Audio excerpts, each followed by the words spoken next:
capítulo 11, verso 20 de Atos dos Apóstolos, diz assim: E havia entre eles alguns varões de Chipre e de Cirene, os quais, entrando em Antioquia, falaram aos gregos, anunciando o Senhor Jesus.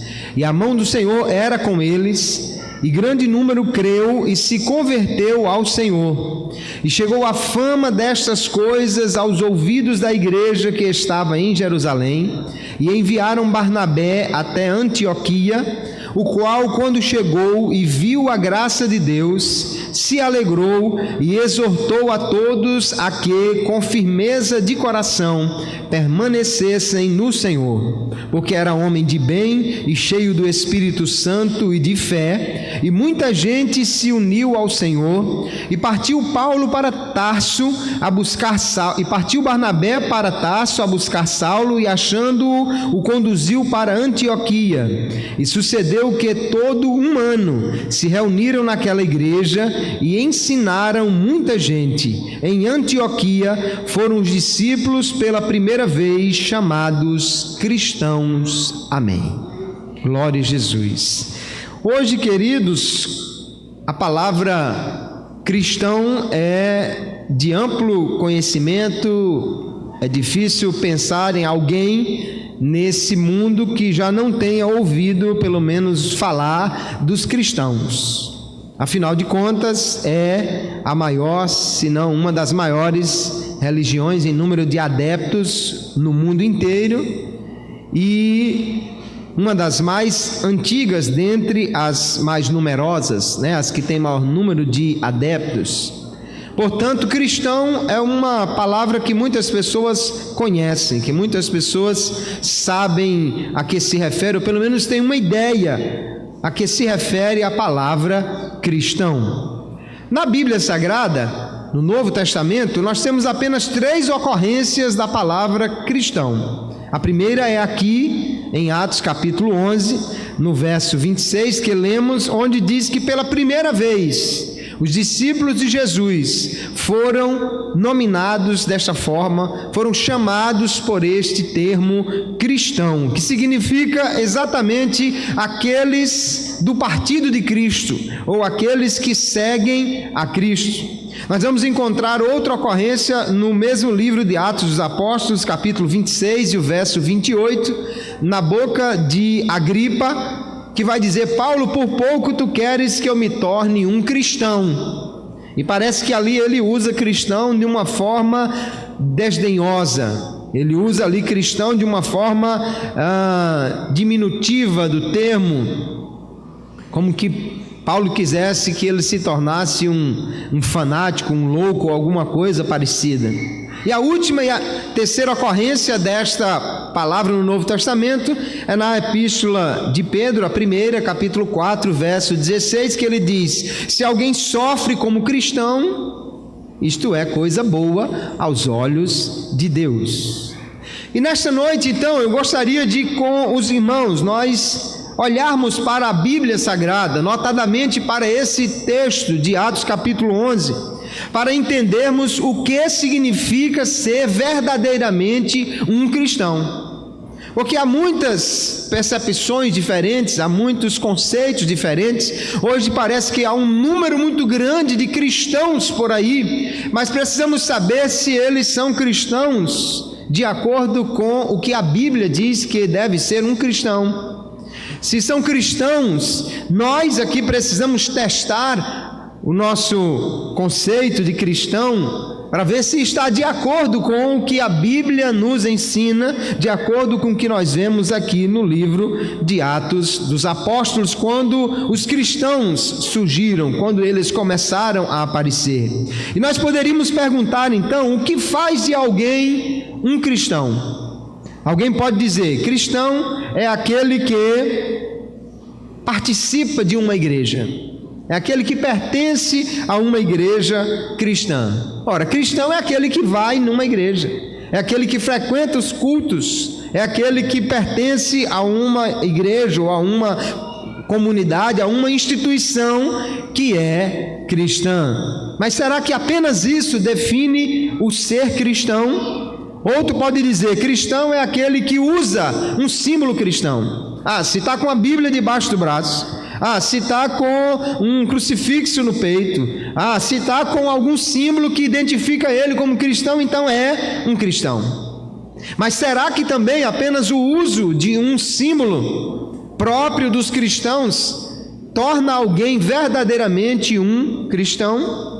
Ou alguém pode dizer, cristão é aquele que segue a doutrina de Cristo. E aí parece que estamos realmente nos aproximando mais da verdade bíblica sobre o que é ser verdadeiramente cristão. Se eu fosse marcar apenas uma destas escolhas, se eu pudesse marcar as três, marcaria as três, porque cristão também pertence a uma igreja, cristão também utiliza símbolos para mostrar a sua fé, mas se fosse para marcar apenas uma opção, eu teria que marcar que cristão é aquele que obedece a Cristo, que segue a doutrina de Cristo. E aí nós podemos entender que mais do que pertencer a uma igreja, mais do que identificar-se por um símbolo, cristão identifica-se por aquele a quem ele serve, por aquele a quem ele obedece, que é o Cristo. Ora, é óbvio que se nós dissermos que cristão é aquele que pertence a uma igreja cristã, isso não está de todo errado, porque na realidade o cristianismo é uma religião de comunidade. O próprio Senhor Jesus mandou que os discípulos ficassem reunidos. A palavra de Deus diz, não deixemos de congregar-nos. Há muitos mandamentos cristãos que só podem ser cumpridos em comunidade. Ele diz, perdoai uns aos outros, levai as cargas uns dos outros, orai uns pelos outros, tolerai, suportai uns aos outros. São mandamentos que só podem ser cumpridos em comunidade. Se alguém pensa em ser cristão e ficar sozinho lá na sua casa, ele não vai poder viver realmente um cristianismo perfeito, até porque nós temos ordenanças que o Senhor nos deu, que só podem ser feitas em comunidade. O batismo e a Santa Ceia, principalmente, só pode ser feito se tiver mais de uma pessoa, é uma reunião, e ali juntos vão partir o pão e tomar o vinho. Mas será que apenas pertencer a uma igreja define um cristão? Eu creio que não, porque senão nós poderíamos dizer que alguém que entra numa oficina mecânica, por exemplo, automaticamente se torna um mecânico. Se apenas entrar numa igreja ou frequentá-la faz de alguém um cristão, então eu poderia dizer que frequentar uma oficina faz de alguém um mecânico, e isso absolutamente não é verdade. Então, os cristãos devem pertencer a uma igreja, devem congregar-se, mas não é apenas isso que define o que é ser um cristão. Alguém pode dizer, cristão então é alguém que usa um símbolo cristão. Desde os tempos mais remotos, o cristianismo utilizou-se de elementos para identificar os cristãos. O primeiro, o mais óbvio, é a cruz, porque a cruz identifica Cristo. O cristianismo fez uma coisa extraordinária. Cristo, na realidade, fez uma coisa extraordinária, que foi tomar um símbolo de derrota, um símbolo de humilhação, um símbolo que era totalmente execrado, totalmente maldito, e transformar em um símbolo de glória, que as pessoas conduzem até com certo orgulho, que o apóstolo Paulo vai dizer, longe de mim gloriar-me, a não ser na cruz de nosso Senhor Jesus Cristo. A Inconfidência Mineira não conseguiu transformar a forca num símbolo de vitória. A Revolução Francesa não conseguiu transformar a guilhotina num símbolo de vitória. Mas Cristo tomou a cruz, com ela matou a inimizade que havia entre o homem e Deus, e transformou num símbolo no qual os cristãos se orgulham de dizer, eu me glorio na cruz, porque nela eu morri para o mundo, e eu vivo para Cristo, aleluia. Alguns cristãos, talvez por abuso de outros, ou por alguns acreditarem algum esoterismo, algum misticismo aos símbolos cristãos, evitam o uso da cruz. Mas não há símbolo mais identificador do cristianismo do que a cruz. Nos tempos da igreja primitiva, o peixe também foi utilizado, porque a palavra ictus no grego forma um acróstico que lembra Jesus Cristo, Filho de Deus e Salvador. Mas será que usar um símbolo cristão apenas faz de alguém de fato um cristão? Não. O cristão é muito mais do que isso. Se usar um símbolo cristão apenas torna alguém um cristão, então eu poderia dizer que colocar um estetoscópio no pescoço faz de alguém um médico. E isso não é verdade. Então o cristão, ele se reúne, o cristão, ele usa símbolos. Você nota um cristão quando ele está com a Bíblia indo para a igreja, e alguém diz: ali vai um crente. Bom mesmo é quando ele nem está com a Bíblia e alguém olha e diz: ali vai um crente, ali vai um homem de Deus. Mas por que você diz isso? Eu não sei, tem alguma coisa diferente ali, mas aquele homem é um crente, aquela mulher é crente. Glória a Jesus, quando nós somos identificados assim, porque é a graça de Deus sobre a vida do crente. Mas o cristão, essencialmente, queridos, nós vamos ver aqui no texto de Atos dos Apóstolos, que o cristão é aquele que obedece à doutrina de Cristo. Veja o que aconteceu quando a igreja começou a surgir. Ela surgiu em Jerusalém. Jesus mandou que os discípulos ficassem ali reunidos até o dia de Pentecostes. No dia de Pentecostes, a igreja então foi instituída quando recebeu o revestimento de poder do Espírito Santo, e eles saíram a pregar o Evangelho, primeiramente aos judeus em Jerusalém. Mas depois Pedro teve uma visão, quando estava lá na casa em frente ao mar, em Jope, e teve aquela visão do lençol que descia com os animais considerados imundos no judaísmo, e a voz dizia: Pedro, mata e come. E ele disse: jamais colocarei na minha boca alguma coisa imunda. E Deus lhe disse: não tornes imundo o que Deus purificou. Ele entendeu que agora a porta estava sendo aberta para o evangelho chegar aos gentios.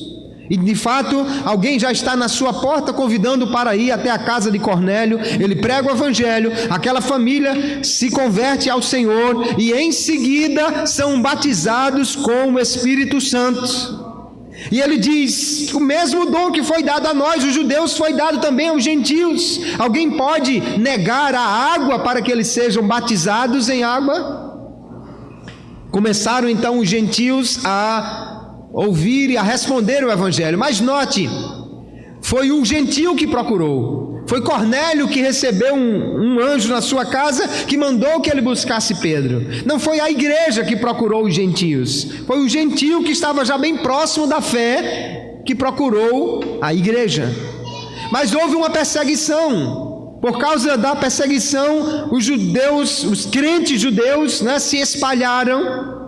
E aí diz o texto aqui em Atos capítulo 11, que eles foram para algumas partes, entre estas partes para Antioquia da Síria.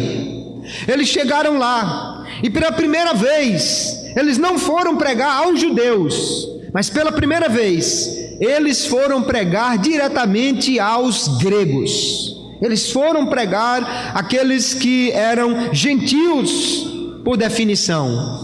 Então aqui em Antioquia, a igreja pela primeira vez se tornou a igreja universal. A igreja que buscava não apenas um grupo, mas qualquer homem que pudesse ouvir a mensagem do evangelho. Antioquia naquela época, queridos, era uma cidade muito grande. Segundo os historiadores dizem, era a terceira maior cidade do Império Romano. Ficava apenas atrás de Roma e de Alexandria. Era uma cidade na época de cerca de 500 mil pessoas, de 500 mil habitantes. É uma cidade muito grande, uma enorme metrópole para a época. Era uma cidade hoje talvez equivalente aí no mínimo a uns 5 ou 6 milhões de pessoas. Uma cidade grande, porém uma cidade que tinha uma fama terrível de pecado. Tinha muito soldado romano aposentado que vivia de gastar dinheiro, e tinha muito comerciante rico que vivia nos prazeres, e os templos pagãos lá em Antioquia eram cheios de prostitutas cultuais, porque assim celebravam a sua religião. Mas foi para aquela cidade que os discípulos foram e começaram a pregar o Evangelho, e para que se cumprisse aquilo que somente depois Paulo vai dizer, aleluia: onde abundou o pecado, superabundou a graça, diz o texto, a mão de Deus era com eles, e muita gente creu e se converteu ao Senhor, aleluia, aleluia. Onde havia pecado, foi ali que eles começaram a pregar, e o povo começou a aceitar a Jesus, começou a se converter, aleluia. E agora então sentiram a necessidade de ter um ensino da palavra, para saber qual era a forma que eles deviam viver como cristãos. Quando eles se converteram ao Senhor, eles precisavam agora de alguém que lhes ensinasse como um crente em Jesus deve viver. A igreja de Jerusalém mandou para lá Barnabé. Barnabé chegou, ouviu a graça de Deus ali, e ele disse: mas isso não é obra só para mim. Eu acho que já havia uma igreja grande quando Barnabé chegou, já havia muita gente. Barnabé disse: não, essa classe de discipulado aqui não dá só para mim não, vou ter que buscar mais alguém, vou buscar um mestre que foi chamado para pregar aos gentios. E ele foi ali, deu a volta assim no golfo aonde está situada a cidade de Antioquia, foi até Tarso e buscou a Saulo de Tarso ali, aleluia. Eu queria só dizer uma coisa, irmãos: sabe quanto tempo Saulo estava lá, escondido, ou pelo menos fora do foco da fama? Fazia pelo menos 9 anos que Paulo estava lá, pelo menos 9 anos que ele estava lá em Saulo, pregando a palavra. E sabe o que a Bíblia diz?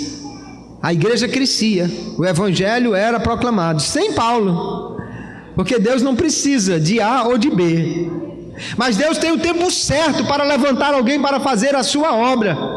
E eu fico impressionado que às vezes alguém, porque faz 1 ano ou 2 ou 3 que está ali meio na geladeira, já fica preocupado: mas como é que pode o meu ministério, e como é que vai ser isso? Faziam pelo menos 9 anos que Paulo estava lá, mas chegou o dia que Deus levantou uma obra, e o Espírito Santo disse a Barnabé: eu creio, vá buscar Saulo, esta obra é para ele, porque Barnabé já o conhecia e já sabia que quando Deus o chamou, Deus disse: esse será um instrumento para levar a palavra aos gentios. E Paulo foi para aquela cidade, e eles então começaram a pregar a palavra de Deus, porque o cristianismo, queridos, não é apenas uma religião que alguém vai a uma reunião, mas o cristão verdadeiro é aquele que obedece à doutrina de Cristo. Cristão é aquele que faz o que Cristo manda. Eu gosto do texto que está lá em Atos dos Apóstolos, mas eu vou me utilizar de algumas menções ao Evangelho de Cristo para vermos como o cristão precisa obedecer à palavra de Cristo. Note que o Senhor Jesus, ele diz lá em João capítulo 8, verso 31, que para alguém ser verdadeiro discípulo dele, precisa obedecer a sua palavra. Ele diz assim: Jesus dizia, pois, aos judeus que criam nele. Veja que ele está falando não às pessoas incrédulas, mas aos crentes, aos que já creram nele. Mas Jesus lhes dizia: se vós permanecerdes na minha palavra, verdadeiramente sereis meus discípulos. Discípulo não é aquele que frequenta, discípulo não é aquele que simplesmente está ali vez por outra. Discípulo é aquele que permanece na palavra de Jesus, ou seja, aquele que obedece aos mandamentos do Senhor. Não é cristão apenas aquele que uma vez foi matriculado, inscrito, arrolado numa igreja, nem mesmo aquele que uma vez foi batizado. Cristão é aquele que obedece a Cristo, que segue a palavra do Senhor. Jesus diz: vocês creram em mim, muito bem, que maravilha, mas se vocês quiserem ser verdadeiramente meus discípulos, vocês precisam permanecer na minha doutrina, permanecer na minha palavra. Aleluia. É impossível então alguém, queridos, ser um cristão sem obedecer a Cristo. Um cristão que não faz o que Cristo manda é uma contradição de termos. Um cristão que diz que é cristão, mas que não faz aquilo que a palavra de Cristo diz que ele deve fazer, na realidade é um pseudo-cristão. Ele está enganando a si mesmo quanto à sua fé, porque o cristão verdadeiro é aquele que obedece a palavra de Cristo. Note que a igreja aqui em Antioquia, ela experimentou um grande número de conversões, mas eles precisavam permanecer. Barnabé disse: vocês precisam permanecer nessa palavra. E como permanecer? Eles tinham que conhecer a doutrina de Cristo, a palavra de Cristo. Então os cristãos ali creram em Jesus. Note que a palavra diz claramente que eles se converteram. Porque quando alguém aceita Jesus, a palavra de Deus diz que essa pessoa agora é uma nova criatura. Os hábitos das pessoas em Antioquia não eram nada bons. Era uma cidade pecaminosa, uma cidade cosmopolita que tinha todo tipo de diversão, de prazeres. Uma cidade que já tinha, por essa época aqui, uns 350 anos quase que tinha sido fundada. Quase pouco menos do que a idade da cidade de Natal. Era uma cidade muito grande, uma cidade onde havia muitos recursos, e havia todo tipo de prazeres oferecidos ali. Mas aqueles homens se converteram ao Senhor e começaram a viver uma vida diferente. O cristão, queridos, é alguém que agora é uma nova criatura. Se você aceitou a Jesus, você agora é contado como uma pessoa diferente. Aleluia. Você agora é contado como uma pessoa que segue um outro código de conduta. Alguém pode dizer: todo mundo faz assim, mas você agora não é mais todo mundo, você agora é um crente em Jesus. Alguém pode dizer: mas todas as pessoas mentem, todas as pessoas fazem assim, todos os homens traem as mulheres, os jovens colam na prova, todo mundo faz desse jeito, mas você agora não é mais todo mundo, você agora é regido por um novo código de conduta, porque você agora é um cristão. Você agora tem um código que é dado por Cristo, e nós precisamos então seguir este código para poder aprender como andar e agradar a Cristo. Eles precisavam estudar a palavra, aprender a palavra, e eu louvo a Deus por esse bom número que está aqui nesta noite, ouvindo e aprendendo a palavra, porque a palavra é que nos ilumina, a palavra é que nos sustenta, a palavra é que nos diz como nós podemos agradar a Deus. O cristão que vive na palavra, o cristão que vive no ensino, no aprendizado da palavra, é um cristão firme, que não é levado em volta por qualquer vento de doutrina, que não tropeça em qualquer coisa, mas está firmado na palavra de Deus, alimentado por ela. Aleluia. A igreja em Antioquia percebeu que se eles queriam permanecer, se eles queriam crescer, eles precisavam conhecer a doutrina de Cristo e aprender dela. A propósito, eu vou perguntar só para você responder aí dentro do coração, não precisa levantar a mão. Se você é cristão, você já deve ter lido a Bíblia, talvez mais de uma vez, completa, quem sabe até em versões diferentes. Você já leu a Bíblia toda?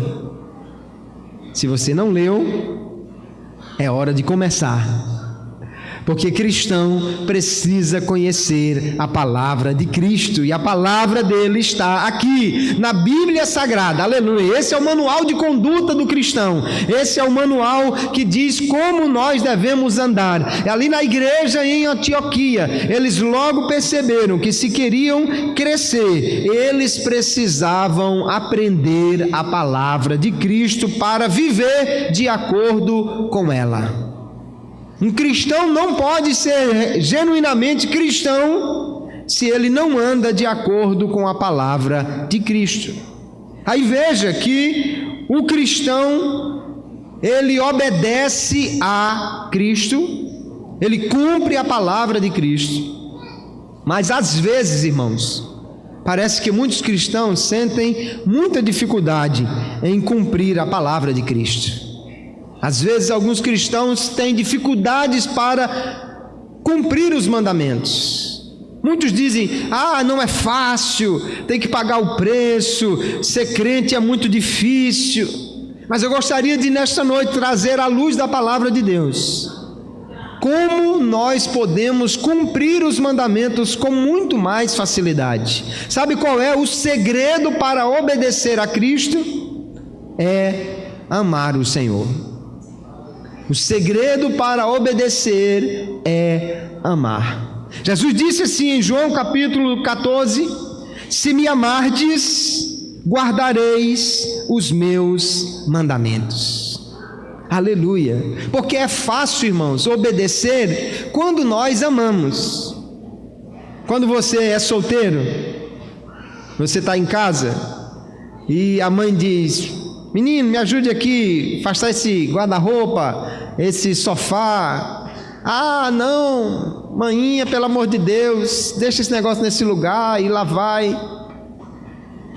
Mas quando casa, a esposa tem os móveis novos, mas elas gostam de mudar o layout da casa, né? Incrível isso.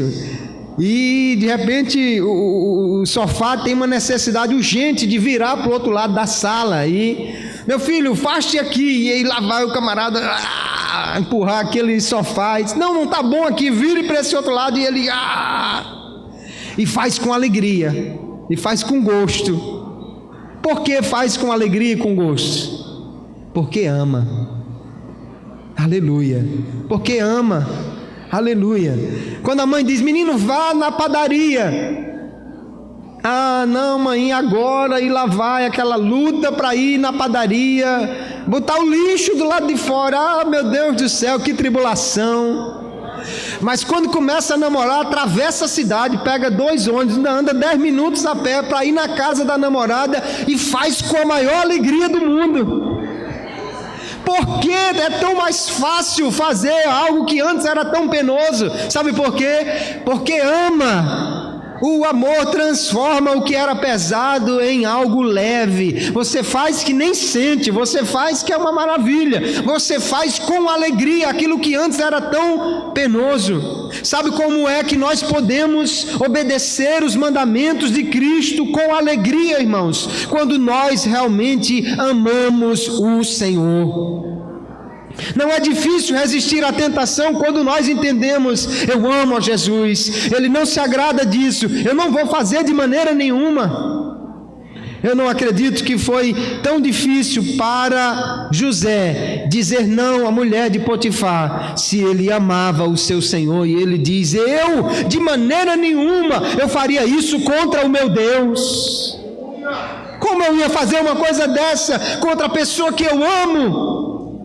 Então o segredo para nós obedecermos a palavra, queridos, é amarmos o Senhor. Jesus vai dizer ainda no versículo 21, aquele que tem os meus mandamentos e os guarda, este é o que me ama, e aquele que me ama será amado de meu Pai, e eu o amarei e me manifestarei a ele. Aleluia.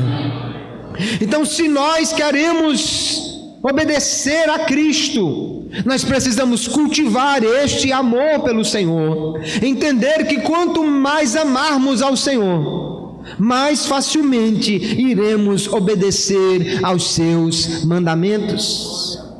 Mas como podemos amar a Jesus? Como podemos obedecer a Ele e amá-lo? Nós só podemos obedecer a Cristo se nós realmente o amarmos. E para amá-lo, queridos, nós precisamos conhecer quem é Jesus. Porque você não pode amar aquele que você não conhece. Por exemplo, eu sei que você ama a sua mãe. Eu amo muito a minha mãe. Você não ama a minha mãe. Por quê? Porque você não a conhece. Se você a conhecesse, você a amaria com certeza. Você a amaria com toda a convicção, porque ela é totalmente amável. Mas você não conhece, então você não ama. Eu também não amo sua mãe. Por quê? Porque não a conheço. Não dá para amar alguém que você não conhece. E eu creio que muitos cristãos têm dificuldade para amar o Senhor, porque não conhecem quem Ele é de fato. Aleluia.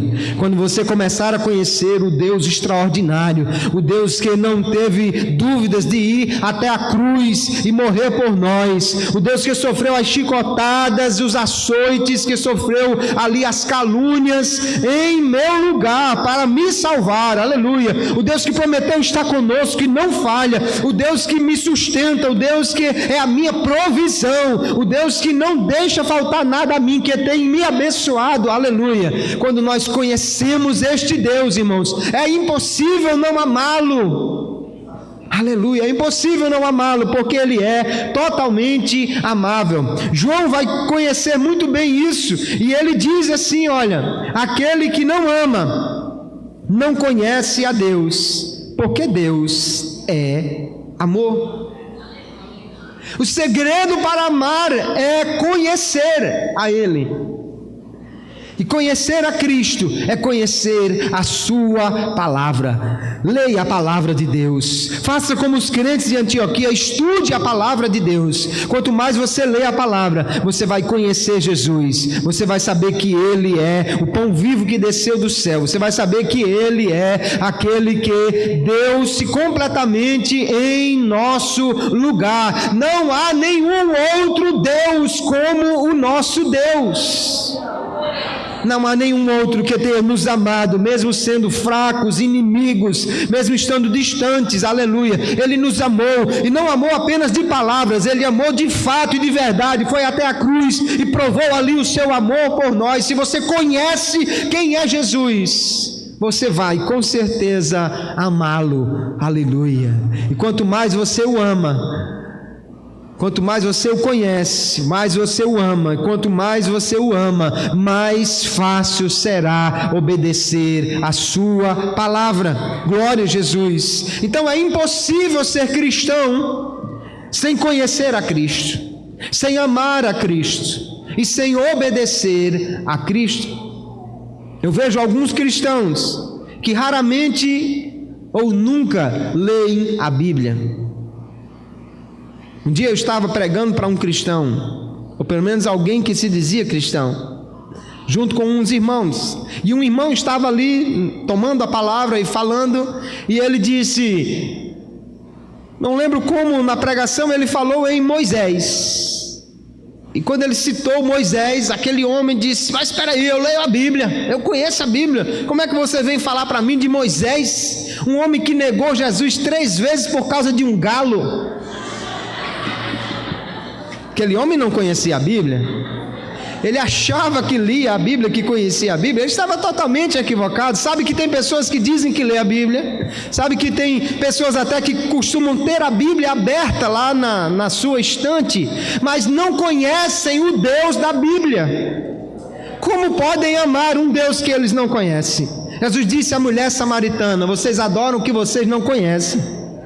mas nós adoramos quem nós conhecemos. Aleluia! É totalmente diferente, minha irmã. Você sabe disso quando você se levanta de madrugada para orar ao Senhor. Aleluia! Aquele Deus que já no outro dia supriu a necessidade, aquele Deus que trouxe de volta o filho que estava nas drogas, aquele Deus que curou uma enfermidade que o médico disse que não tinha jeito.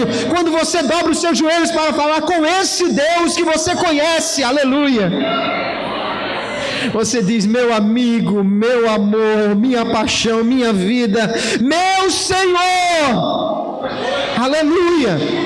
Você fala de quem você conhece.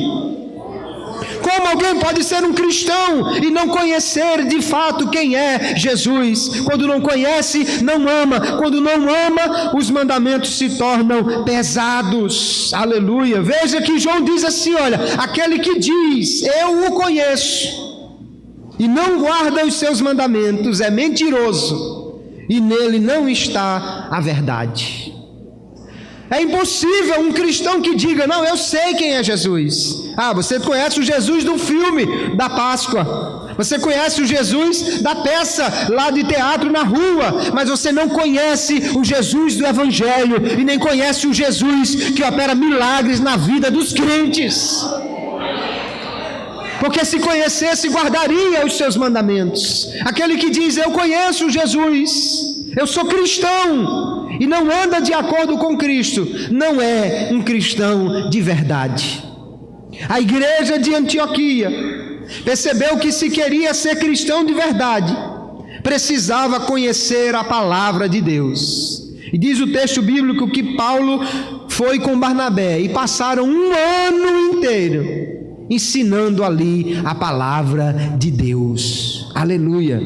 Eles foram aprender para poder conhecer, para poder amar, para poder obedecer a palavra do Senhor. Aleluia. O cristão então obedece a Cristo, e ele faz isso não porque é obrigado, ele não faz isso porque é imposto, ele não faz isso porque se não fizer vai ser jogado no inferno, ele não faz isso, obedece a Cristo só porque ele tem benefícios, mas ele obedece porque ele ama a Cristo.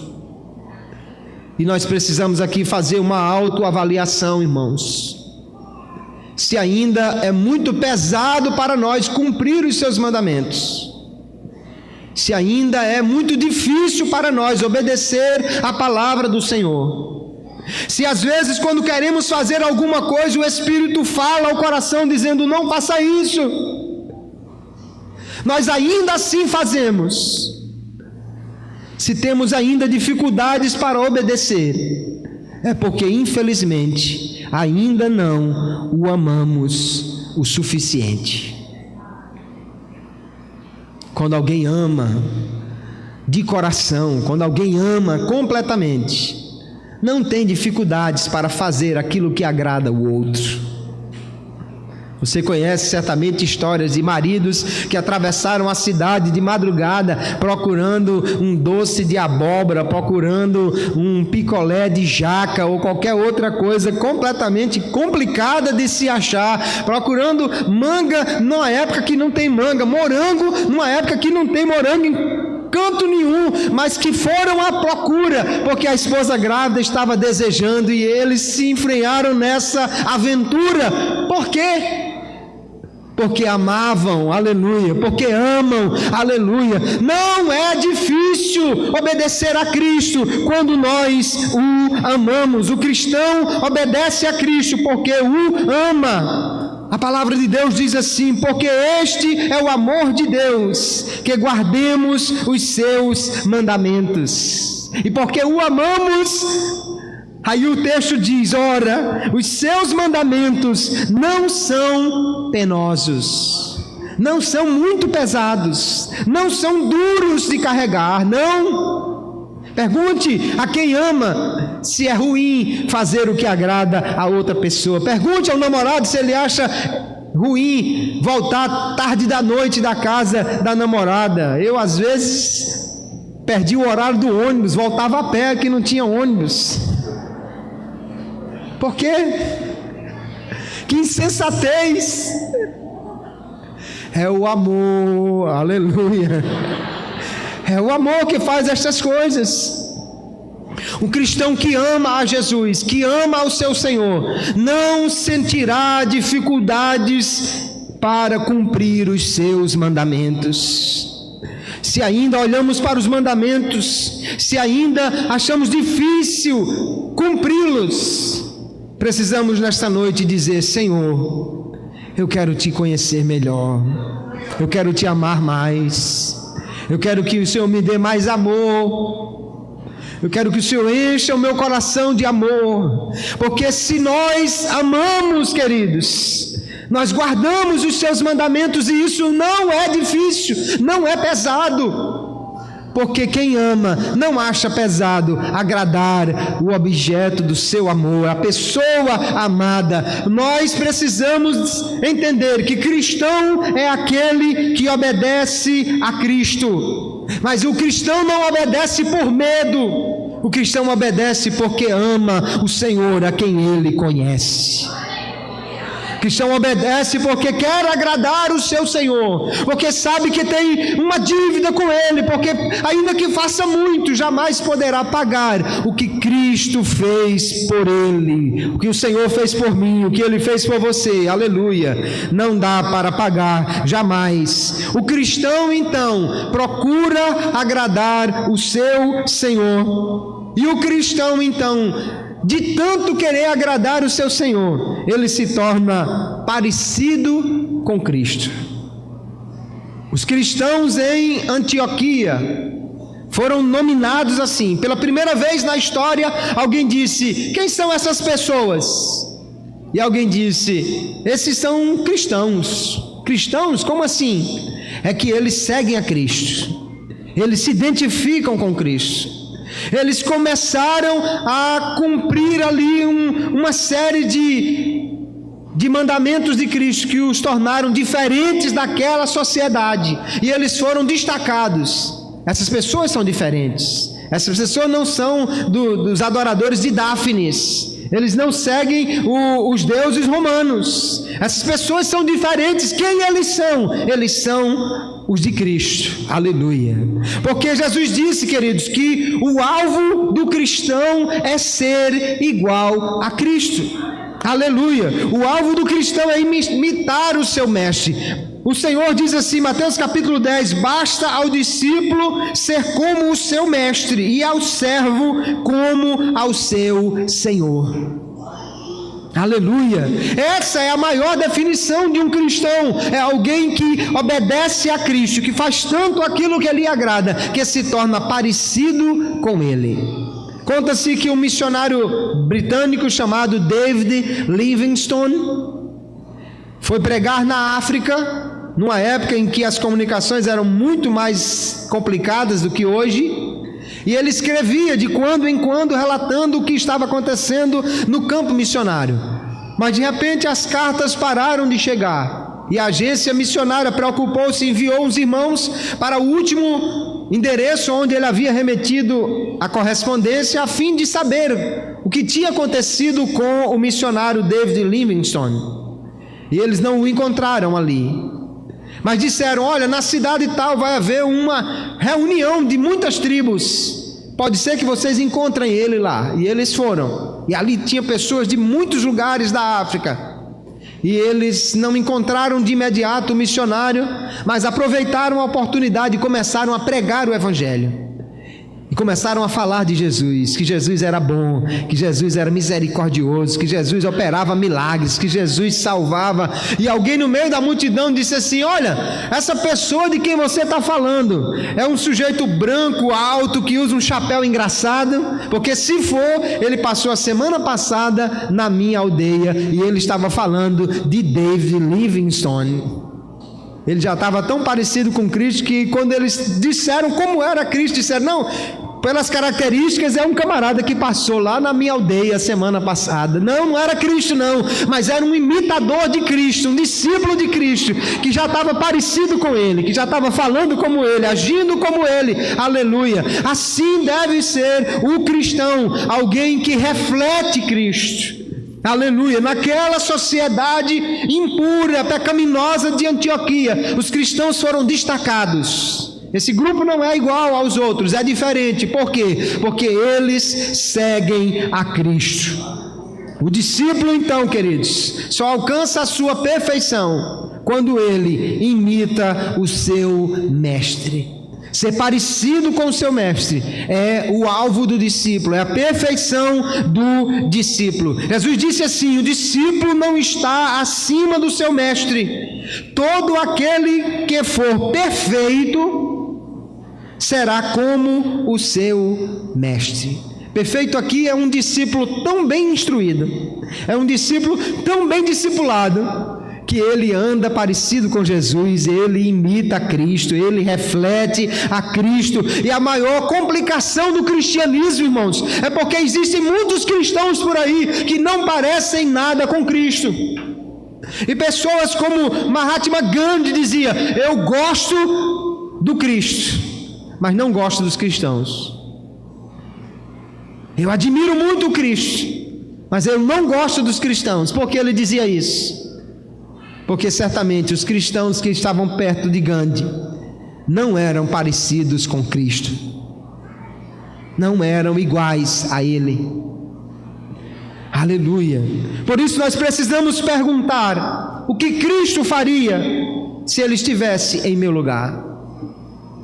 Se fosse Jesus dirigindo o carro no trânsito quando levasse uma trancada, se fosse Jesus naquela hora e o sujeito furou a fila, tomou a sua vez, se fosse Jesus lá na sua empresa e alguém passou a perna e tomou o aumento ou a promoção que era para você, o que ele faria? Se fosse Cristo na hora da prova no colégio e não estudou direito, o que ele faria? Se fosse Cristo que morasse na sua casa e o vizinho varresse o lixo para frente da sua casa, o que Jesus faria? Então nós precisamos perguntar: se nós somos cristãos, o que Jesus faria se estivesse em meu lugar? Porque cristão, queridos, deve imitar a Cristo, aleluia. Como Jesus fez, nós devemos fazer também. Veja que o Senhor, Ele requer isso de nós. Ninguém pode ser um cristão verdadeiro e agir diferente de Jesus. Ninguém pode ser um cristão verdadeiro e não fazer aquilo que Jesus faria. Veja como o apóstolo João define: aquele que diz que está nele também deve andar como ele andou. Você é cristão? Então ande como Cristo, fale como Cristo, passe no sinal vermelho como Cristo, pague os impostos como Cristo, aleluia.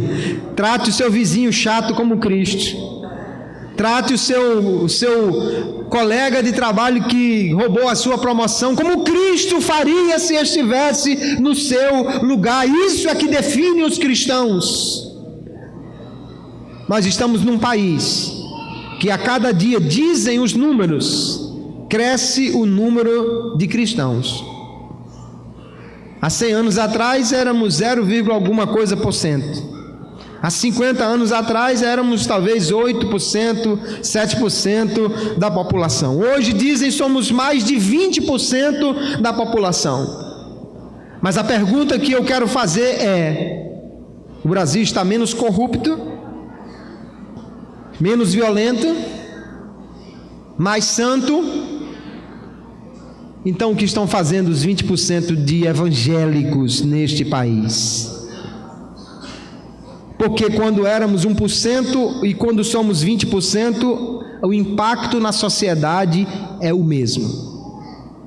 Quando chegarmos a 100%, queira Deus que isso aconteça, o Brasil será totalmente santo, justo e bom? Ou cristãos vão agir como não conhecessem a Cristo, como se não conhecessem o Mestre, como se não tivessem um modelo para seguir, que são cristãos, mas não andam como Cristo andou? Precisamos refletir sobre isto, queridos. Se somos cristãos, precisamos andar como Cristo, falar como Cristo, fazer como Cristo, aleluia, faria se estivesse em nosso lugar, porque isso é que define o ser cristão. Os cristãos foram chamados assim em Antioquia, porque eles refletiam Cristo, porque eles eram diferentes daquela sociedade, porque eles agiam diferentes daquele grupo de muitos pecadores que existiam ali, por isso eles foram chamados cristãos. Mas cristão não é apenas um comportamento, também há algumas coisas que o cristão deve fazer, e nós vamos ver que os cristãos ali em Antioquia, não somente eles obedeciam a palavra, procuravam conhecer a palavra, não somente eles viviam de forma diferente, mas a Bíblia mostra que os cristãos ali anunciavam a Cristo. Veja, os de Cirene, os de Chipre vieram e pregaram lá. Mas depois que eles pregaram, o texto diz que Barnabé foi lá e trouxe Paulo e ensinaram muita gente ali, mas diz o texto que naquela cidade, verso 24, muita gente se uniu ao Senhor.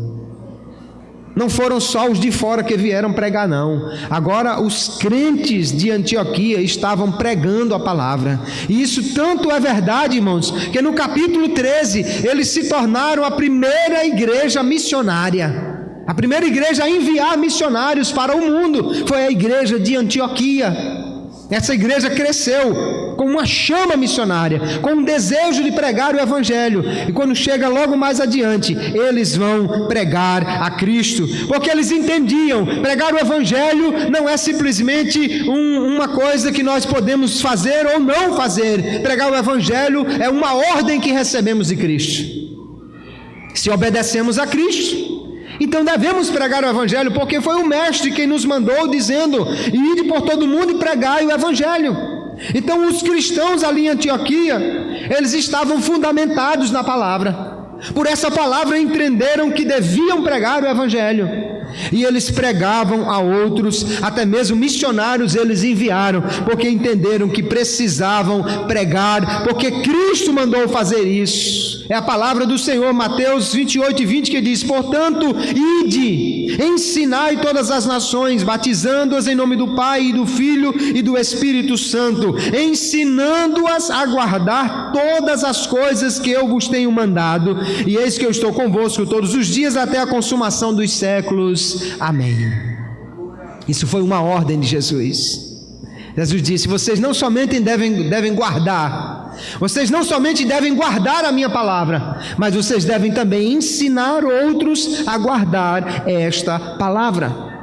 Vocês devem também pregar a outros, vocês devem levar essa mensagem a outros. A igreja em Antioquia fez com que o evangelho se espalhasse por todo o mundo gentílico, porque enviou não só uma vez, mas 3 vezes enviou Paulo como missionário. Na primeira vez junto com Barnabé, na segunda vez junto já com outros, e assim seguiu pregando o evangelho. Se nós somos cristãos, queridos, nós precisamos fazer da pregação do evangelho algo constante, natural. Porque pregar o evangelho é simplesmente falar daquilo que está enchendo o nosso coração.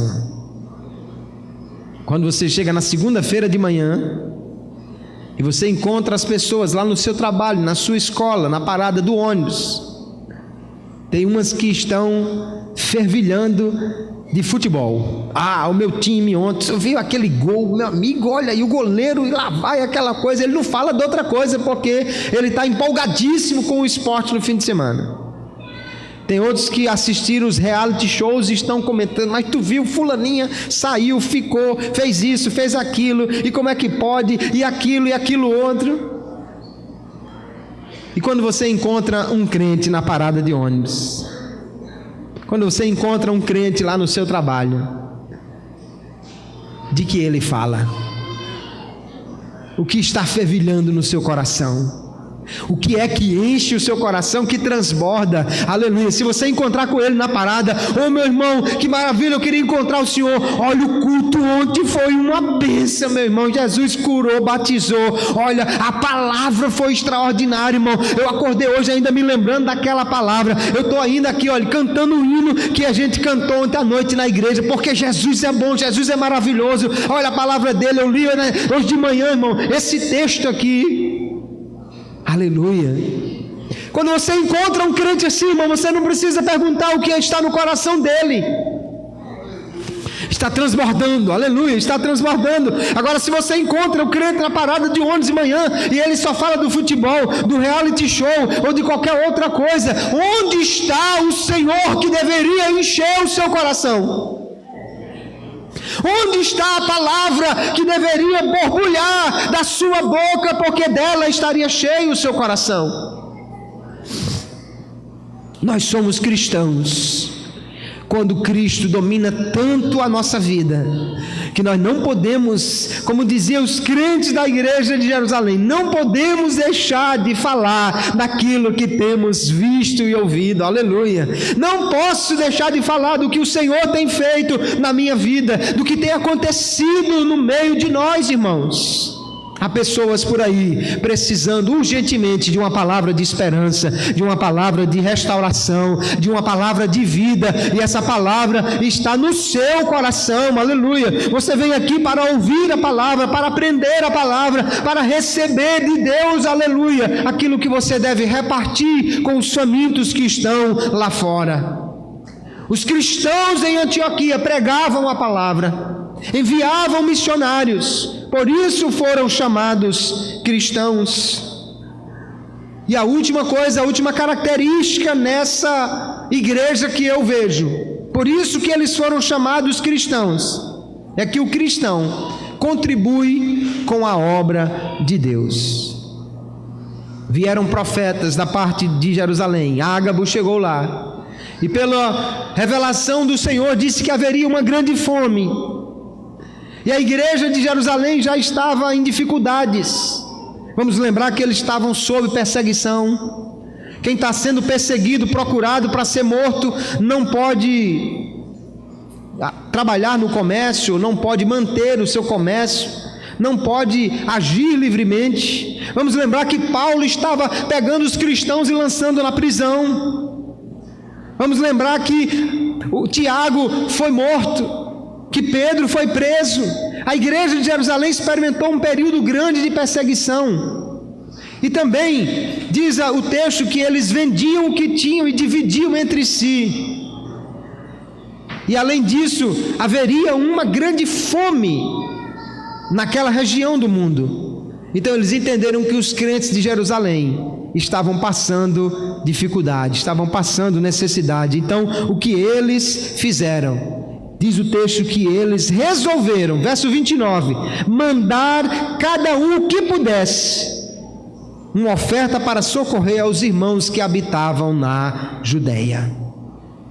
Sabe por que essa coisa é importante, irmãos? Porque você gasta o seu dinheiro e o seu tempo naquilo que você mais valoriza.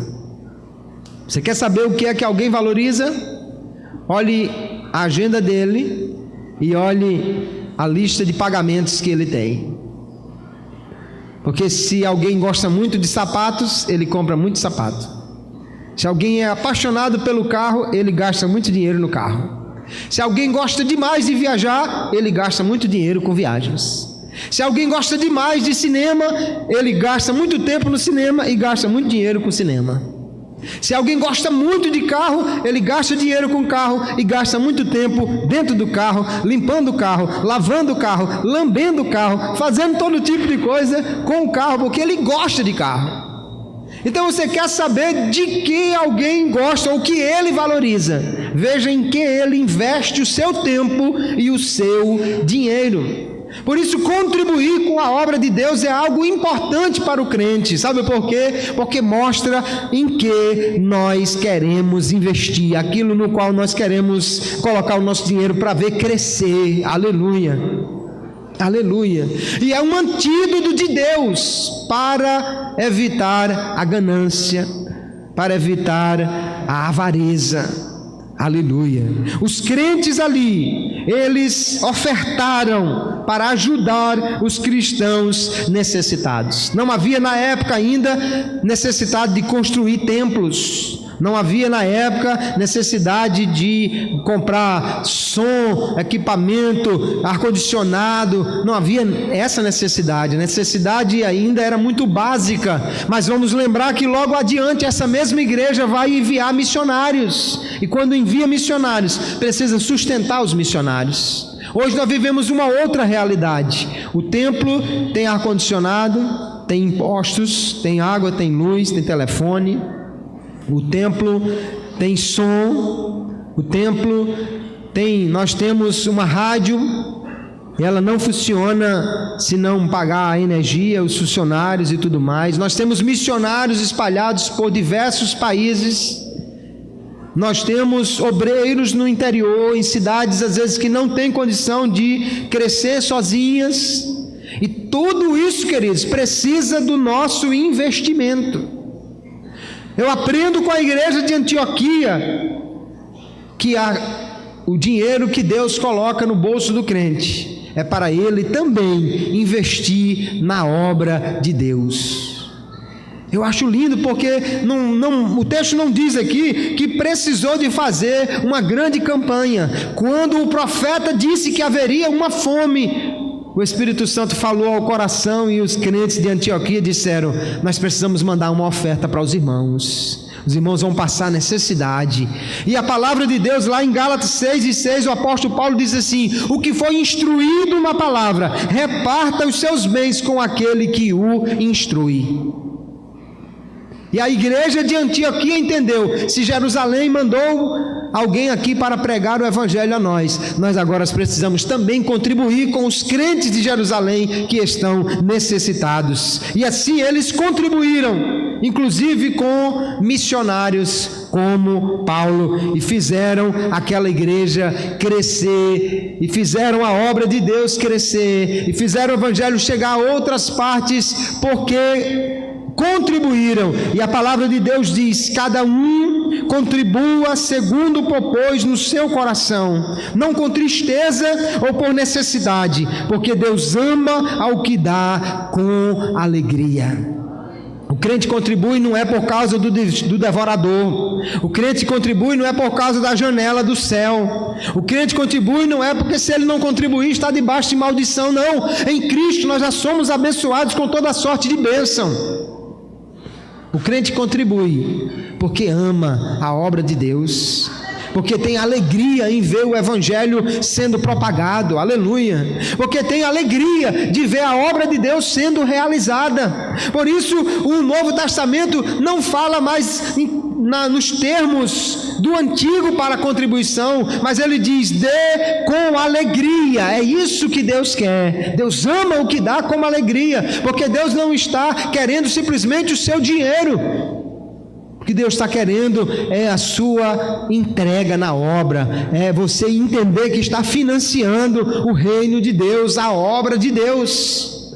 Nós precisamos muitas vezes, irmãos, fazer uma série de coisas, fazer até sorteios, fazer sopa, fazer uma série de coisas. Sabe por que nós precisamos fazer isso tudo? Eu vou ser bem sincero com você: porque todos os crentes não são dizimistas, porque todos os crentes não ofertam generosamente. Se todos os crentes dessem o seu dízimo e generosamente ofertassem, não precisaríamos fazer nada para investir na obra de Deus, porque haveria recurso suficiente.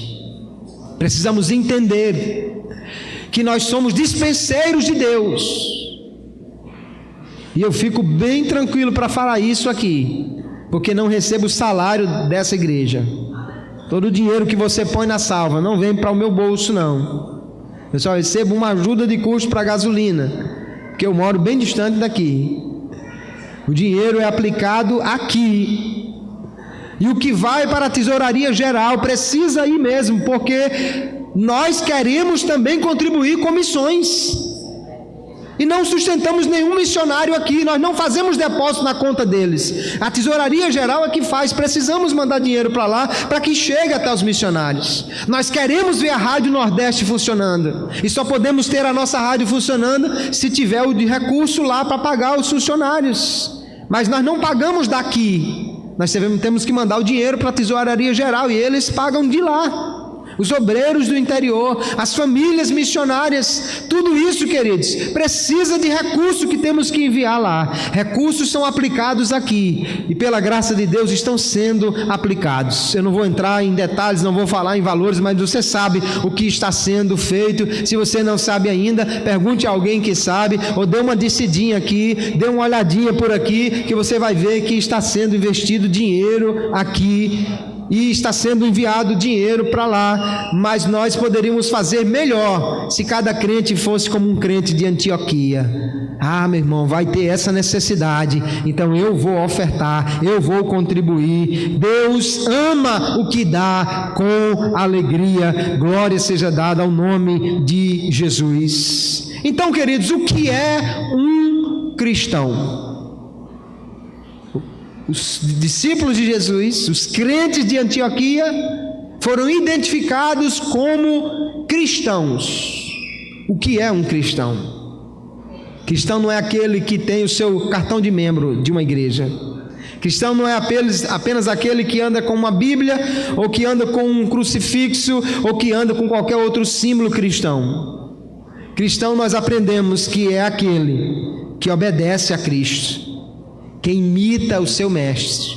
Cristão é aquele que prega a palavra do Senhor, e é aquele que contribui com a sua obra. Isto é um cristão. Foi por causa dessas características que os crentes, os discípulos, foram chamados de cristãos na cidade de Antioquia. Então a minha pergunta para nós nesta noite é: você é um cristão? Você faz essas coisas? Você obedece a Cristo? Você imita Cristo? Você prega a Cristo? Você contribui com a obra de Cristo? Isto é ser um cristão.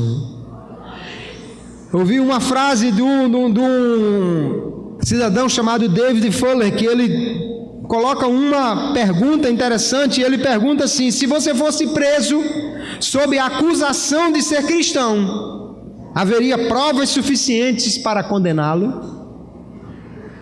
Realmente as pessoas procurando na sua vida vão encontrar provas de que você é cristão?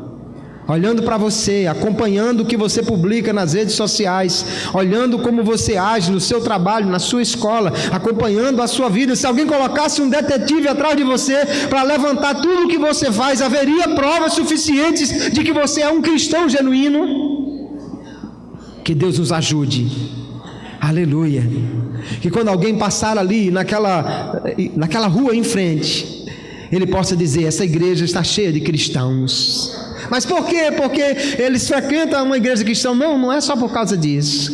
É porque eles todos andam com Bíblia, eles gostam de levar alguns símbolos. Não é por causa disso. Por que é que você diz que essa igreja está cheia de cristãos? É porque as pessoas aqui dentro, elas seguem a Cristo, elas obedecem a Cristo, elas se parecem com Ele, eles vivem pregando esse Jesus, e eles têm alegria em contribuir para ver esta obra de Cristo crescendo.